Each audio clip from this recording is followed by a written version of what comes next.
There's something I want to share today that's been on my heart for a while. This isn't a tutorial or a how-to kind of video. This is just me, sitting with you across a cup of coffee, sharing what I've stopped doing as a homemaker and how it's changed everything.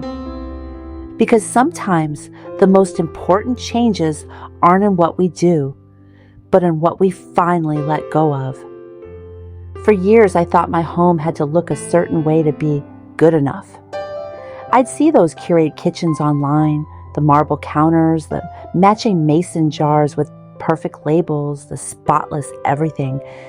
And then I'd look around at my little single-wide trailer with its squeaky floor and worn-out stove and feel embarrassed.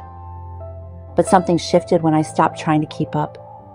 One day I looked at my chipped mug, sitting next to my favorite old crock pot bubbling with stew, and I realized I love this life.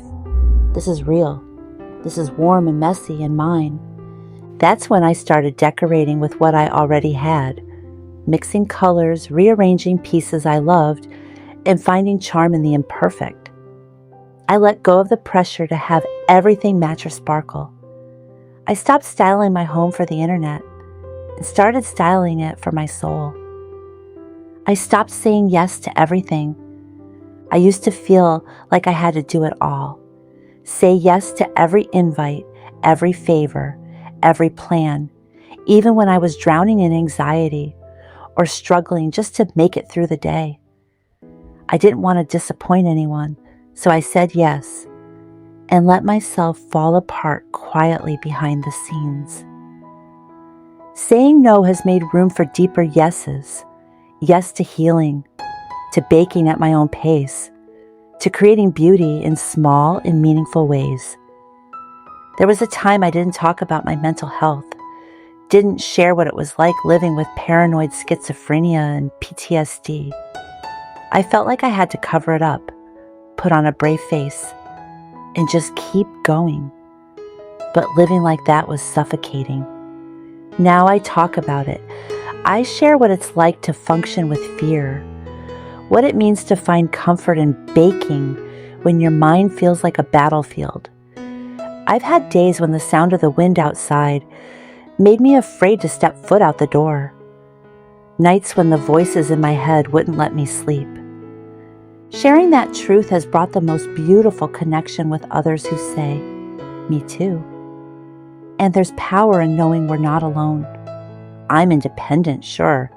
I like to figure things out on my own. I'm the type who will stack heavy pantry items by myself or fix a curtain rod instead of waiting for help. But I used to push myself past my limits out of pride. I didn't want to need help. I didn't want to be seen as weak. And then, Tim. He's the kind of man who sees you quietly struggling and doesn't wait for you to ask. He just shows up, steady, patient, hands on the drill, or a joke on his lips to lighten the mood. I started asking myself one simple question. Does this bring me peace? Not, does this look trendy? Or, would someone else like this? Just, does it bring peace? And when I stopped styling for approval and started creating for comfort, something inside me softened. The mismatched pillows on my couch. Peace. The old hutch with scuffs and scratches, holding all my favorite dishes. Peace. The chair I pulled from the curb and recovered in a fabric I liked, not because it was fashionable, but because it made me smile. That was peace too. I used to think coziness came from spending more. Now I know it comes from being more intentional with what I already have. It's amazing how much calmer a space feels when it stops trying to prove something. I stopped hiding the rough parts, not just the ones on my walls or under the sink, but the ones in my heart. There are places in this home that aren't finished. The floors are still raw in some rooms. The windows need replacing. Some things squeak, some things sag. But honestly, that's real life. just like me. For a while, I used to film around the messy corners, trying to frame everything just right so it looked put together. But that felt like a lie, because the truth is, I've been through storms, and not just the kind that rattle the windows. There were days I didn't think I'd make it through. Nights when the world felt too heavy, too loud, too broken. I live with paranoid schizophrenia and severe PTSD. Some days, homemaking is therapy. The feel of dough under my fingers, the rhythm of folding laundry, the smell of something warm in the oven. It's what keeps me grounded. I've learned to stop hiding the cracks, because the cracks are proof I'm still here. This home, like me, is still standing.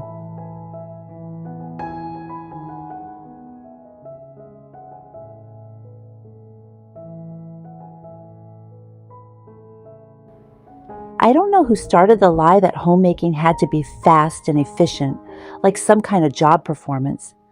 Clean this in 15 minutes. Get dinner on the table by 6. Multitask everything. I used to fall for it. I'd burn myself out, trying to check off every list. Now, I choose slow. I fold clothes slow. I let the dough rise on its own time. I sit down with a hot drink and actually sip it, no guilt. I light a candle, not just to make it smell nice, but to mark the moment, to remind myself that it's okay to pause. The world moves fast enough. My home doesn't have to. I stopped measuring my worth by productivity. Let me tell you something that took me years to learn. Your value does not depend on how much you get done. There are days I get a lot done. I'll bake bread, can 7 quarts of carrots, deep clean the fridge, and still cook a full dinner. And then there are days I sit in my robe, stare out the window, and just breathe. Both versions of me are worthy. Some of the most meaningful work I've ever done wasn't visible. It was the moment I chose not to yell. The moment I sat with my feelings instead of shoving them down. The moment I prayed instead of panicked. Those aren't things that make a home look better, but they absolutely make a home feel better. I stopped needing everything to be brand new. When we moved into this little single-wide trailer, nothing was shiny or new. The floor was soft in spots. The windows were cracked. The cabinets had seen better days. But I saw potential, not magazine potential, not flip this house potential, just quiet, stubborn, real-life potential. So instead of replacing everything, I started restoring it, cleaning what I could, painting what I could.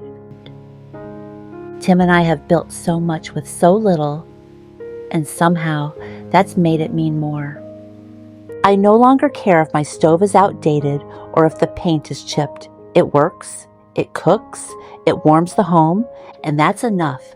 I stopped chasing big changes and started embracing small rituals.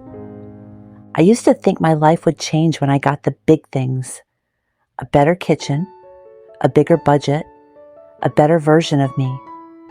But the changes that mattered most came in the smallest moments. Lighting a candle every evening before dinner, wiping the counters with a damp rag that smells like lavender, setting out a fresh kitchen towel and folding it just right, putting a pot of soup on while the windows fog up in winter. Those tiny, quiet things became my rhythm, and they grounded me more than any grand resolution ever could. I stopped pretending I wasn't lonely sometimes. Let's be honest, homemaking can feel isolating. There are days I don't talk to anyone but Tim. Days where I spend hours in the kitchen and don't hear another voice. Days when I look around and wish someone else really saw what I was doing. Not just the tasks, but the heart behind them. For a long time, I kept that to myself. I didn't want to seem ungrateful, but the truth is, loneliness and gratitude can exist at the same time. So I started naming it, owning it, and connecting more through videos, writing, and this growing little community. Every comment, every message from someone who says, "I feel this too," reminds me that I'm not alone. We're not alone. I stopped holding my breath, waiting for life to start. For years I kept saying, when we fix the kitchen, then it'll feel like home. When life settles down, then I'll finally exhale.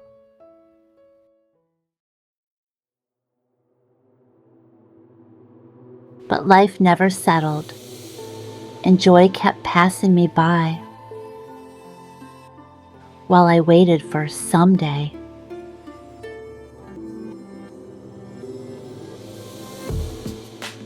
So I stopped holding my breath.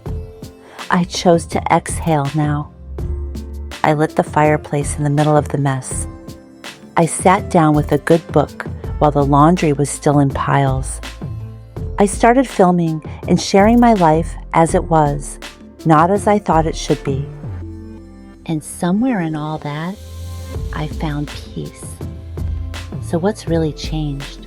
I didn't suddenly become that girl with the matching bins and a perfectly clean house. I didn't move. I didn't upgrade. I found freedom. I found clarity. I found home. Right here, in the unfinished corners, in the scratched up cabinets, in the warm meals, and in the quiet, knowing that I'm doing the best I can with what I have. And honestly, that's everything. If you're still with me, maybe you needed this reminder too. You don't have to keep doing the things that drain you. You don't have to chase perfect. You don't have to prove your worth through your home, your tasks, or your to-do list.